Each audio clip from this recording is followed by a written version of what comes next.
మలిదశ ఉద్యమంలో మరో ప్రస్థానం అత్యంత కీలకమైన రోజు.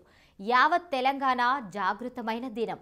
4.5 కోట్ల తెలంగాణ ప్రజలను ఉద్యమంలో నడిపేందుకు ఊపిరిలూదిన రోజు. తెలంగాణ ప్రజలను ఐక్యం చేసి ఏకతాటిపై తీసుకువచ్చి ప్రత్యర్థులకు ఉద్యమ రుచి చూపిన దినం. 2009 నవంబర్ 29 కేంద్ర రాష్ట్ర ప్రభుత్వాలను గడగడలాడించి శంఖారావం పూరించిన రోజు. తెలంగాణ ఉద్యమ రథసారథి బీఆర్ఎస్ అధినేత కల్వకుంట్ల చంద్రశేఖరరావు ఆమరణ నిరాహార దీక్ష తెలంగాణ ప్రజల ఆత్మగౌరవాన్ని నిలబెట్టింది. నవంబర్ 29తో దీక్షా దివాస్కు 15 ఏళ్లు పూర్తవుతున్నాయి. సిద్దిపేట నవంబర్ 27 తెలంగాణ మలిదశ ఉద్యమంలో మరో ప్రస్థానం అత్యంత కీలకమైన రోజు. యావత్ తెలంగాణ జాగృతమైన దినం. 4.5 కోట్ల తెలంగాణ ప్రజలను ఉద్యమంలో నడిపేందుకు ఊపిరిలూదిన రోజు. తెలంగాణ ప్రజలను ఐక్యం చేసి ఏకతాటిపై తీసుకువచ్చి ప్రత్యర్థులకు ఉద్యమ రుచి చూపిన దినం. 2009 నవంబర్ 29 కేంద్ర రాష్ట్ర ప్రభుత్వాలను గడగడలాడించి శంఖారావం పూరించిన రోజు.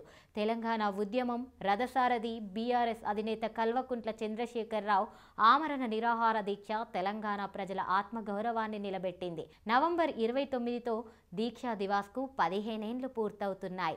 దీక్షా దివాస్ను పురస్కరించుకొని బీఆర్ఎస్ పలు కార్యక్రమాలు చేపట్టాలని నిర్ణయించి ఆ దిశగా 2 రోజులుగా జిల్లా కేంద్రాల్లో పార్టీ నేతలు సన్నాహక సమావేశాలు నిర్వహిస్తున్నారు. దాదాపు 14 ఏళ్ల పాటు తెలంగాణ ఉద్యమాన్ని ఒంటి చేత్తో నడిపిన నాటి ఉద్యమ రథసారథి గులాబీ అధినేత కేసీఆర్ ఉద్యమంలో ఎలాంటి హింసకు తావు లేకుండా శాంతియుతంగా గాంధేయ మార్గంలో పోరాడి తెలంగాణ రాష్ట్ర సాధన కోసం గల్లీ నుంచి ఢిల్లీ వరకు జనాన్ని కదిలించి ఢిల్లీ మెడలు వంచి తెలంగాణ సాధించిన ధీరుడు కేసీఆర్. ఆనాటి ఉద్యమ సమయంలో చోటు చేసుకున్న అనూహ్య పరిణామాలు ఇప్పటికీ జనాల హృదయాల్లో పదిలంగా ఉన్నాయి. చరిత్రలో ఎక్కడా జరగని విధంగా రాష్ట్ర సాధన కోసం 42 రోజుల పాటు చేపట్టిన సకల జనుల సమ్మెతో పాలన స్తంభించింది. ఆమరణ నిరాహార దీక్షకు కేసీఆర్ కరీంనగర్ నుంచి బయలుదేరి సిద్దిపేట దీక్షా స్థలానికి చేరుకుంటున్న క్రమంలో పోలీసులు అరెస్ట్ చేసి ఖమ్మం జైలుకి తరలించారు. దీంతో సిద్దిపేట ఆమరణ నిరాహార దీక్ష స్థలిలో ఉద్రిక్త పరిస్థితులు నెలకొన్నాయి. 14F రగడ తెలంగాణ ఉద్యమ దిశగా మార్చి ఉద్యమానికి నాంది పలికిన ఒక ప్రభంజనంలా సృష్టించింది. ఖచ్చితంగా కేసీఆర్ చేపట్టిన ఆమరణ నిరాహార దీక్షే.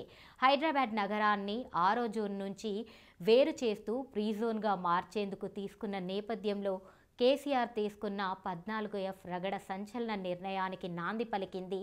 60 ఏళ్లుగా తెలంగాణ ప్రజల అణిచివేతకు గురవుతున్న పరంపరలో ఫ్రీ జోన్ వివాదం చిలికి గాలివానగా మారి తెలంగాణ ఉద్యోగులందరినీ ఏకతాటిపై తెచ్చింది. ఉద్యమాల పురిటిబిడ్డ సిద్దిపేటలో ఫ్రీ జోన్ కాదురా హైదరాబాద్ మాదిరా పేరిట 14Fకు వ్యతిరేకంగా నిర్వహించిన ఉద్యోగ గర్జన భారీ బహిరంగ సభ కేసీఆర్ సంచలన నిర్ణయానికి వేదికైంది. ఈ సభలో కేసీఆర్ తెలంగాణ కోసం 2009 నవంబర్ 29న ఆమరణ నిరాహార దీక్షకు సిద్ధమైనట్లు సంచలన వ్యాఖ్యలు చేశారు. తెలంగాణ ఉద్యమానికి దిక్సూచి అయిన సిద్దిపేటలో తాను దీక్ష చేపడుతున్నట్లు కేసీఆర్ ప్రకటించారు. ఉద్యమ సారథి కేసీఆర్ ప్రకటనలతో జాతీయ రాష్ట్ర స్థాయిలో పెను సంచలనాలు సృష్టించాయి. తర్వాత చోటు చేసుకున్న పరిణామాలు పెను మార్పులు ఎన్నో కీలక ఘట్టాలను ఆవిష్కరించాయి. హైదరాబాద్తో కూడిన 10 జిల్లాల తెలంగాణ సాధించే వరకు అదే స్ఫూర్తితో వేలాది మంది విద్యార్థులు ఆత్మ బలిదానాలకు సైతం పాల్పడి తెగించి కొట్లాడి తెలంగాణ వాదాన్ని బలపరుస్తూ అదే పంతాను కొనసాగించారు. ప్రత్యేక రాష్ట్ర సాధన కోసం తెలంగాణ విద్యార్థి లోకం ఉద్యమకారులు అమరులు నిరంతరం తమ వాణిని వినిపించారు. 4.5 కోట్ల తెలంగాణ ప్రజల ఆకాంక్షను ముక్త కంఠంతో ఆంధ్రోళ్లతో కొట్లాడితే ఆమరణ దీక్ష అనంతరం 5 ఏళ్లకు తెలంగాణ రాష్ట్రం వచ్చింది.